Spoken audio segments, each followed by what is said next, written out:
It was an ordinary evening in a small house at the edge of town. The old man sat alone at his kitchen table, a simple cake in front of him. The faint glow of a single candle flickered on the cake, casting soft shadows across the room. His hand shook slightly as he stared at the candle's flame, thinking about the years that had passed. Today was his birthday. He was used to spending it alone. No family, no friends, no visitors. It wasn't always like this, though. He could still remember the days when his house was filled with laughter, the sound of children running around, and the smell of food cooking on the stove. But those days were long gone. He had outlived his friends, and his children had moved away. It wasn't that they didn't care about him. They were just too busy with their own lives. They sent him a message every year, a quick happy birthday on his phone. But that was all. A few short words to remind him that he was still alive. He knew they had their own lives to live, but it didn't make the loneliness any easier to bear. The old man sighed and looked down at his plate. There was no excitement in his heart, no joy, just the quiet, empty silence of the room. The sound of the clock ticking loudly on the wall was the only thing that seemed to fill the space. He glanced out the window. The sky was dark now, the stars just starting to appear. It was a peaceful night, but there was something cold about it, something that felt a little too empty. His hand moved slowly to the knife on the table. He was about to cut the cake when he heard a knock on the door. He froze, surprised. Who could that be? At this hour? Maybe it was a mistake. Maybe someone was at the wrong house. But then the knock came again, louder this time. His heart raced. It wasn't usual for anyone to visit him. In fact, it had been years since anyone knocked on his door for any reason. The old man got up slowly, his bones creaking as he moved. He walked toward the door, his footsteps echoing in the quiet house. He didn't expect anyone, yet part of him felt a strange curiosity. He opened the door just a crack, peeking outside to see who was there. Standing on his porch was a young girl. She looked about 17, her face pale from the cold night air. Her clothes were torn, and she had an uneasy look in her eyes, as if she didn't belong there. She was holding a small backpack tightly to her chest. "Excuse me, sir," she said in a soft voice. "I'm sorry to bother you. I'm lost. Can I please use your phone?" The old man's eyes widened. A lost girl in the middle of the night. He didn't know what to think. He glanced down at the street, but there was no sign of anyone else. No cars, no lights, just darkness stretching out before him. "What happened?" he asked, his voice shaky, unsure of what to do. "Where's your family?" The girl shook her head quickly. "I don't have anyone. I've been walking for hours. Please, can I come in just for a little while? I just need to make a call." The old man hesitated. He had never been one to turn anyone away, especially not in the cold of night. But there was something in her eyes that made him uneasy, something hidden beneath her calm appearance. He thought about closing the door, about telling her to leave. But in the end, he couldn't do it. His loneliness had made him desperate for any kind of company, even if it was just for a few minutes.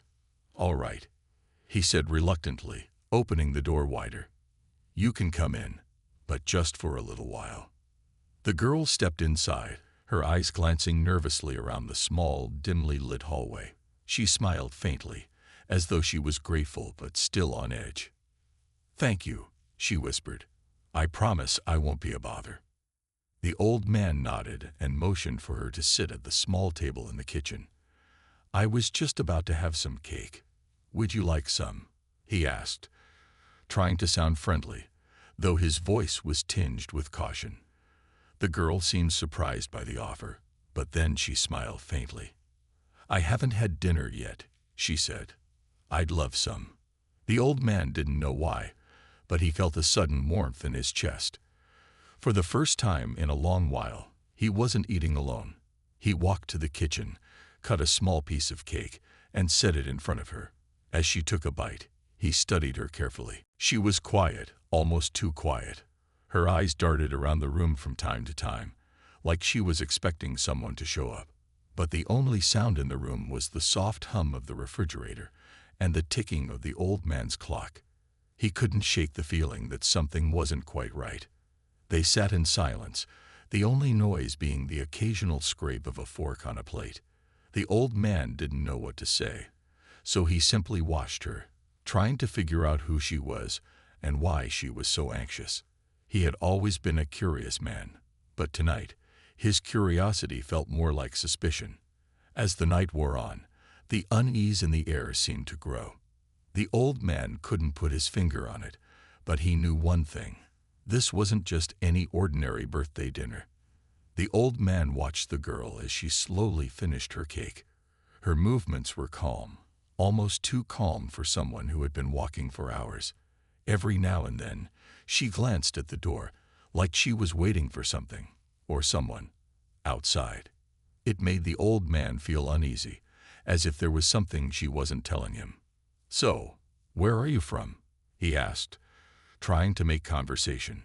The silence between them had stretched for a little too long, and he needed to know more about her.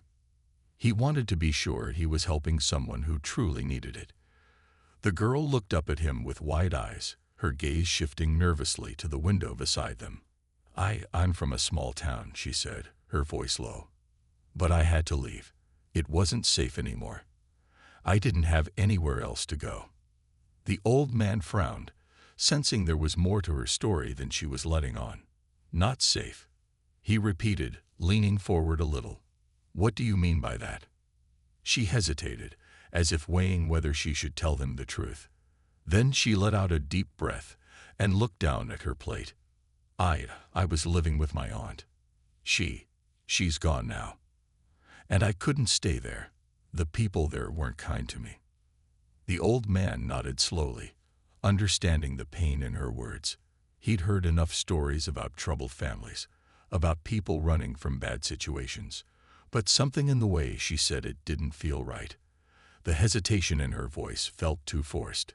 It wasn't just the usual sadness of someone who'd lost a loved one. It was something darker. "Where's your family now?" he asked, trying to be gentle but still curious. He was an old man, but he wasn't blind. He had seen too much in his life not to notice when something was off. "They're gone," she replied quickly, almost too quickly. "I told you, I don't have anyone." The old man thought about pressing her for more answers, but something stopped him. Maybe it was the way her eyes flickered with fear or the way her shoulders tensed up whenever she spoke. He decided to drop it for now, though the unease still gnawed at him. He couldn't ignore the feeling that she was hiding something from him. The room was silent again, but this time it was different. The old man could feel his heart beating faster, a sense of dread creeping over him. It wasn't just the loneliness that had made him open his door to her. No, there was something else. He could sense that she wasn't just another lost soul. There was something more to her story that he hadn't figured out yet. "You look tired," he said after a long pause, trying to change the subject. "Why don't you get some rest? You can stay here for the night. I don't mind." The girl looked at him with a soft smile, but he could see that it didn't reach her eyes. "Thank you," she said quietly. "I'll just sit here for a while longer. I'm not ready to sleep yet." The old man shrugged, unsure of what else to say. He didn't want to press her, not when she seemed so fragile, but a part of him wanted to get to the bottom of it. He had helped so many people in his life, and this girl, this stranger, was no different. She needed him, or so he thought, but something about her felt off. She was too quiet, too guarded. He sat down across from her, watching as she fiddled with the silver fork in her hand. The silence grew thick between them again, stretching like a rubber band ready to snap. The old man felt as though he were waiting for something to happen, something he couldn't yet understand.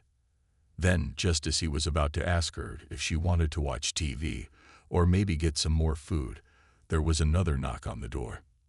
The old man's heart skipped a beat. He wasn't expecting anyone else. Who could it be at this hour? His eyes shifted nervously toward the girl, who now sat completely still, her eyes locked on the door. Her body was tense, almost as if she was waiting for this moment. The knock came again, louder this time, followed by a voice that was muffled through the wood. "Hey, I know you're in there. Open up." The old man's blood ran cold. The girl didn't move, not even a little. She just stared at the door, her breath shallow. Something was wrong. The knock sounded urgent, like whoever was outside wasn't going to leave without an answer. He stood up slowly, feeling a wave of uncertainty wash over him. His hands trembled as he reached for the doorknob. He looked at the girl one last time, but she didn't meet his gaze. Instead, her eyes were fixed on the door, full of fear. "Who's out there?" The old man called, his voice shaky. The voice outside grew louder. "I said, open up. It's important." The girl stood up suddenly, her face pale. "Please, don't open the door," she whispered, her voice barely audible. "I can't let them in. Please, please don't let them find me." The old man froze, his hand still on the doorknob. His mind raced as he looked back at the girl. Who was out there? Why was she so terrified?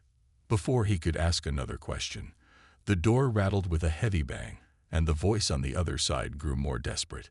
"Open the door now. We know she's in there." The old man's heart pounded in his chest. What had he gotten himself into? The door shook again, louder this time. The banging echoed through the small house, and the old man's hands trembled on the doorknob.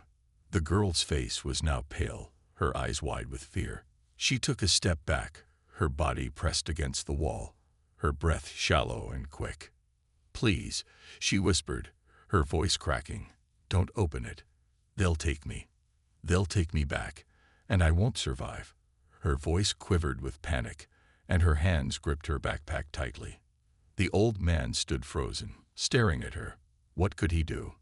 His heart pounded in his chest, and 1,000 questions ran through his mind. Who was outside? And why was the girl so afraid of them? She didn't seem like a runaway, not in the way he imagined. There was something deeper, something darker at play. He turned back toward the door, his heart racing. The voice on the other side continued, this time more forceful, more threatening. "We know you're in there. Don't make this harder for yourself." The old man felt a chill run down his spine. He had never been involved in anything like this before. He had always kept to himself, his quiet, peaceful life, away from any trouble. But now, here he was, caught in the middle of something he didn't understand. And it scared him. He slowly backed away from the door, his eyes never leaving the girl. "Who are they?" he asked, his voice shaky. "What do they want?" The girl looked at him, her eyes full of terror. She seemed torn between telling him the truth and hiding the secret she was carrying. For a long moment, there was silence, and then she finally spoke, her voice barely a whisper. "They're after me," she began, her hands wringing the straps of her backpack. She paused, as if trying to find the right words. "I didn't mean to. I didn't want this to happen." She looked away, her face flushing with guilt. "I'm not who you think I am." The old man's brow furrowed.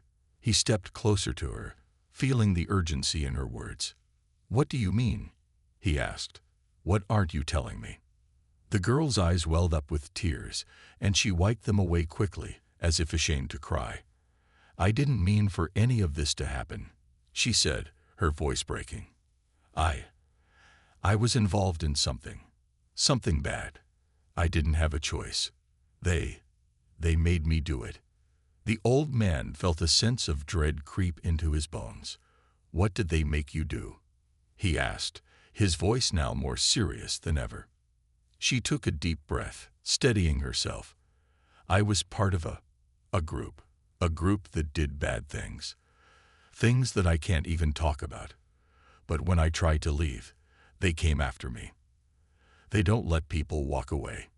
If you try to leave, they make sure you're gone." The old man's mind raced. A group? What kind of group? The words "bad things" hung in the air, heavy and dark. He had always thought of himself as an ordinary man, a simple man who kept his head down and lived quietly. He didn't understand how the girl had gotten involved in something like this, and now she was here, in his home, hiding from people who were chasing her. "Why are they after you?" he asked, his voice low and filled with concern. "Because I know too much," she said, her eyes filled with tears. "I saw something I wasn't supposed to. I didn't mean to, but I did. And now, they're going to kill me for it. They won't stop until I'm gone." The old man felt his heart sink. He had heard of terrible things in his life: crime, betrayal, even murder. But he never thought he would be this close to it. The girl standing before him wasn't just some lost soul seeking shelter. She was running for her life, and the people after her were dangerous. "But why come here?" the old man asked, his voice trembling. "Why come to my house? Why did you come to me?" She shook her head, her lips quivering. "I didn't know where else to go. I just needed to hide. I saw you earlier. I thought you might be safe. I didn't know who else to trust." The old man's thoughts raced. He had lived a quiet life, far from the chaos of the world. He didn't know what kind of people were after her, but one thing was clear: they wouldn't stop until they found her. And if they found her here. The knocking on the door grew louder again, almost frantic. The old man felt his body tense. He didn't know what to do. Should he call the police? But then what? Would they believe her? Or would they think she was part of whatever dangerous group she had been involved in? "Don't call the police," the girl suddenly begged, her voice rising in panic. "They'll think I'm a criminal too. They'll put me in prison, and then they'll come for me again. Please, you can't call the police." The old man looked at her, his mind spinning. His eyes were locked on her, and for the first time in many years, he felt a sense of responsibility, something he hadn't felt since his own family was around. "I don't know what's going on," he said softly, "but I can't just turn you away." The girl's face softened with relief, but the knocking at the door continued. The tension in the room was thick, and the fear in the girl's eyes was impossible to ignore. The old man knew he had to make a choice. But what was the right thing to do? She stared at him for a long moment, as if unsure whether she should trust him. Then, slowly, she nodded, her face still full of fear, but also a glimmer of hope. Okay, let's go." The old man moved quickly, his heart racing in his chest. He led her to the back of the house, through the small kitchen, and toward the back door. As they walked, the old man's mind raced.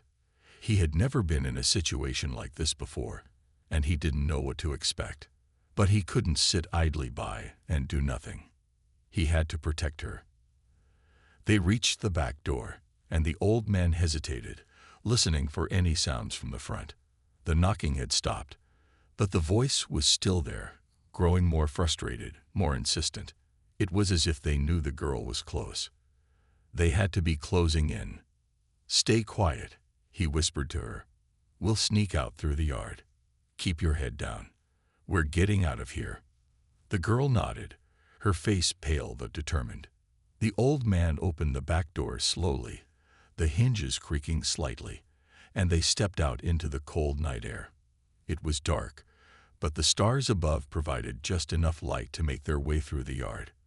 The old man motioned for her to stay close as they moved toward the fence that bordered the property. They had only gone a few steps when the voice came again, this time louder, more urgent. "I know you're out there," the voice shouted. "You can't run forever." The girl stopped in her tracks, her body trembling.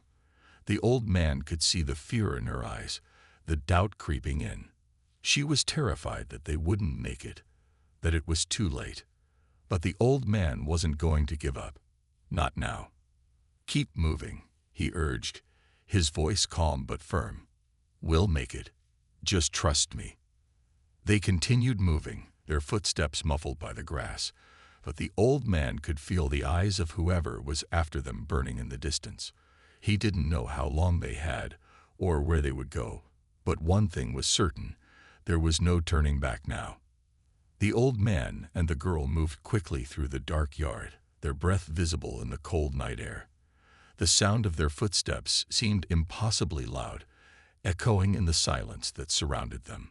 The old man's heart raced as he led her toward the wooden fence at the edge of the property, praying they could make it to the other side before anyone caught sight of them. But just as they reached the fence, a shout rang out from behind them. "Stop right there!" The voice was sharp, demanding, and full of anger. The girl froze, her body stiff with fear. The old man's heart skipped a beat. He turned to see a shadowy figure emerging from the darkness, moving quickly toward them. Before he could react, there was a sudden crack, louder than anything he had ever heard before. The sound of a gunshot. The bullet whizzed past him, missing by inches, but the force of it made him stumble. "Run!" he shouted, his voice raw with panic. The girl didn't hesitate. She sprinted toward the fence, her feet barely touching the ground. The old man followed, his legs heavy, but adrenaline pushing him forward. They reached the fence, and he scrambled to pull her over it. His hands were shaking, the blood rushing to his head, but he pushed the fear aside. Another shot rang out. The girl cried out in pain, her arm grazing the top of the fence as she climbed over. She landed hard on the other side, but she was up instantly, barely pausing to catch her breath. "Come on," she urged, grabbing the old man's hand and pulling him over. The old man's feet hit the ground on the other side, and he quickly stood up, looking back over the fence.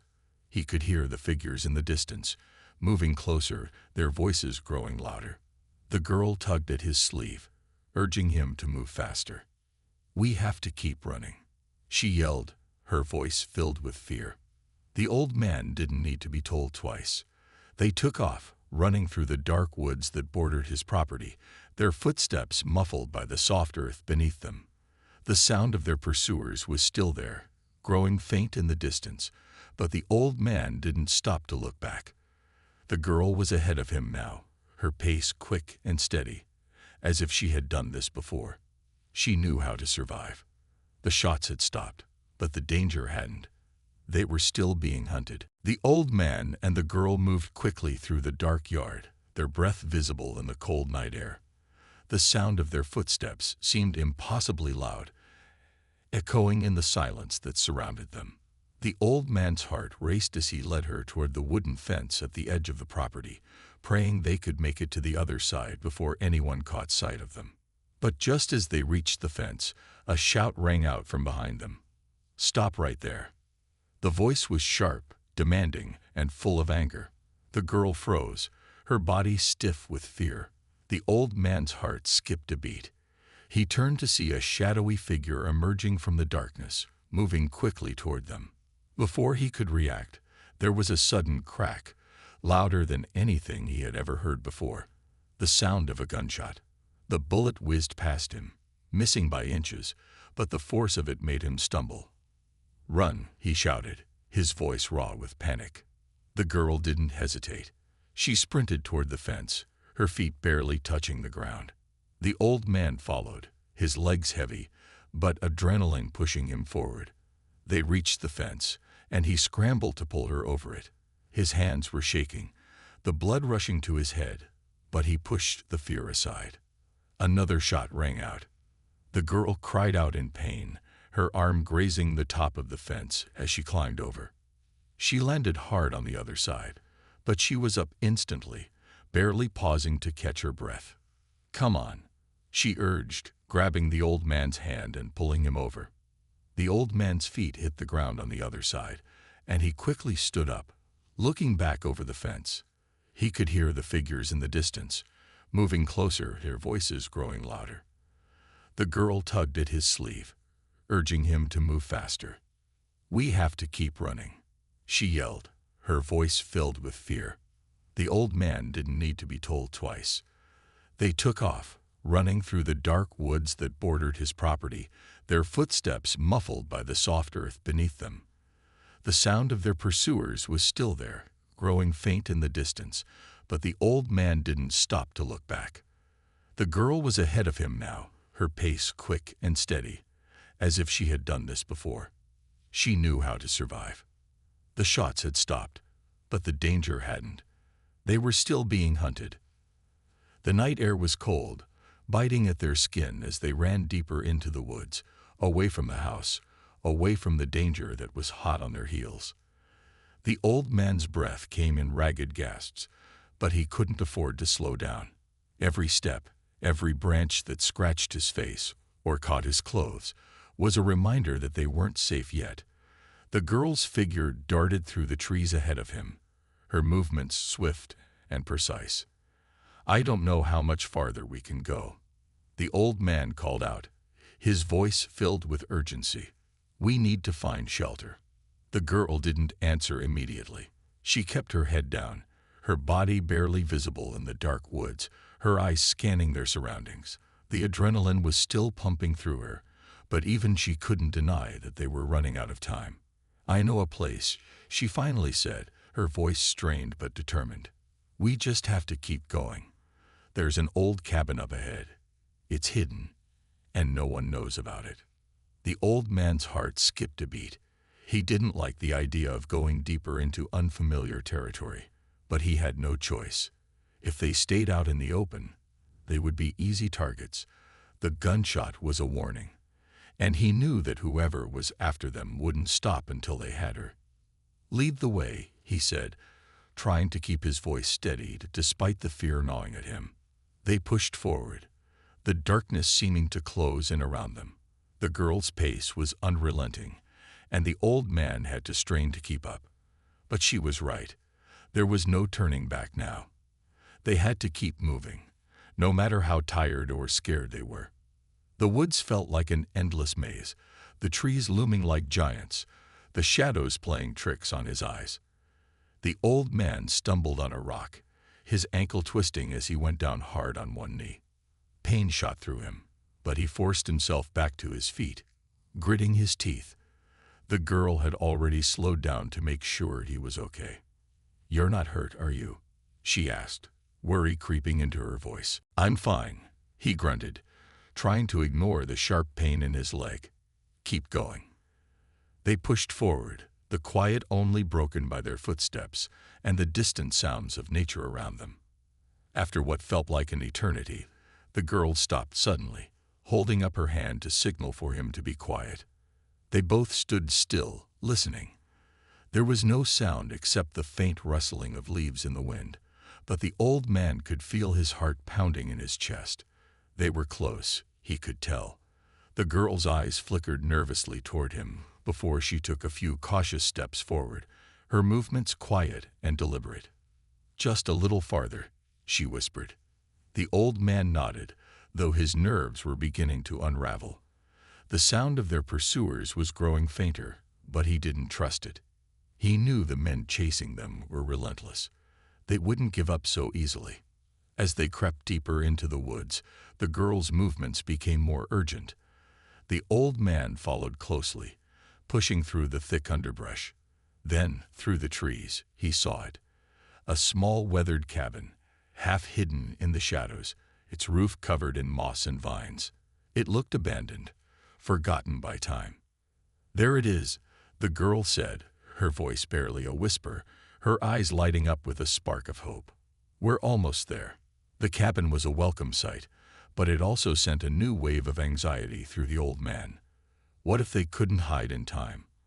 What if their pursuers were already closer than they thought? "We need to hurry," he urged, pushing himself to move faster. "They could be right behind us." The girl nodded, but she was already ahead of him, her legs moving with determination.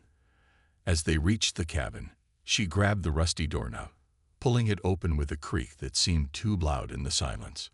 They slipped inside quickly, the door closing behind them with a soft thud. The cabin was dark, the only light coming from the small cracks in the wooden walls where the moonlight filtered through. It smelled musty, like old wood and damp earth, but it was a shelter. And that was all that mattered right now. The girl leaned against the wall, her chest heaving, as she tried to catch her breath. The old man's heart was still racing, his body trembling from the exertion of the run. But they were here. For the moment, they were safe. He didn't want to say it, but he couldn't hold back the question that had been on his mind since they started running. "Who were they?" he asked, his voice low. "Who's chasing you?" The girl didn't answer immediately. She turned away, staring out the small, grimy window of the cabin, as if searching for something in the distance. When she finally spoke, her voice was barely a whisper. "They're not just anyone," she said. "They're dangerous. They're a group of people who do things, bad things. Things I can't talk about." She paused, swallowing hard. "I was part of it. I thought I could escape, but they won't let me go." The old man felt his heart twist with sympathy. But there was something else, something deeper in her voice that made him uneasy. What had she been involved in? And what kind of people were they? These dangerous people who would stop at nothing to get her back. He wanted to ask more, but the look in her eyes told him she wasn't ready to share any more. And truthfully, he wasn't sure he wanted to know. He took a deep breath and nodded. "I'm glad we made it here, but we can't stay long. They'll be looking for us. We need a plan." The girl turned toward him, her face shadowed in the dim light. "I don't know how much longer I can keep running," she said, her voice quiet but filled with a quiet desperation. "But I'll keep going, as long as I have to." The old man looked at her, knowing the road ahead would be even more dangerous. But for now, they had made it to the cabin, and that was all they could do: survive, one moment at a time. The cabin felt colder now, the silence pressing in around them like a heavy blanket. The moonlight cast long shadows through the small cracks in the walls, painting the room in shades of gray. The girl sat against the wall, her arms wrapped around her knees, staring out into the dark woods through the grimy window. The old man paced slowly back and forth, his mind racing with thoughts of what they had just escaped, and what was still ahead. "We can't stay here forever," the old man said, breaking the silence. His voice was thick with the worry that had been gnawing at him. "They'll find us eventually. I need to know, are we just running, or do we have a plan?" The girl didn't look up at him. She was lost in thought, her eyes distant. After a long, heavy pause, she finally spoke, her voice barely above a whisper. "I don't have a plan," she said, her words filled with defeat. "I've been running for so long. I don't know what to do anymore." Her voice cracked, and for the first time, the old man saw the full weight of the fear and exhaustion she was carrying. He could see it now. This wasn't just about running anymore. The girl wasn't just trying to escape. She was fighting for her life, and she had no idea how to end it, or even if it could end. The people chasing her were relentless. They had no mercy. And all she had left was hope, a hope that maybe, just maybe, they could find a way out of this together. "We can't just give up," the old man said firmly. "We have to fight. You've been through enough. You deserve to be free." The girl looked at him then, her eyes filled with a sadness that cut through him. "I don't even know if I can be free anymore. I've made too many mistakes. The things I've seen, the things I've done. They'll never let me go. Not until they finish what they started." The old man stopped pacing and knelt beside her. His hands were steady as he reached out and touched her arm gently. "You can't keep running forever. We'll figure this out, together. But we have to face them. We can't hide forever." The girl looked at him, her face a mix of disbelief and a faint flicker of hope. "You think we can actually take them on? They're not just people. I don't care who they are," he interrupted, his voice rising slightly. "I won't let them take you. Not after everything we've been through. We've got one shot, and we'll make it count." The girl took a deep breath, letting the words settle in her chest. For a moment, she seemed to shrink back into herself, as if the weight of the world was still too much to bear. But then something shifted in her eyes, a quiet resolve, a fire that hadn't been there before. "All right," she said, her voice more steady now. "But we need to act fast. They're not far behind, and I know they won't stop until they find me." The old man nodded. "We'll fight. But first, we need to make sure we're ready." They moved quickly, gathering whatever they could find in the cabin. The old man checked the windows, making sure the curtains were drawn tight. The girl rifled through an old chest in the corner of the room, pulling out a few rusty tools. Nothing much, but they would have to do. "I don't know how we're going to win," the girl said as she handed him a crowbar. "But I know we can't run anymore." "I won't run anymore." "Good," the old man said, his voice filled with grim determination.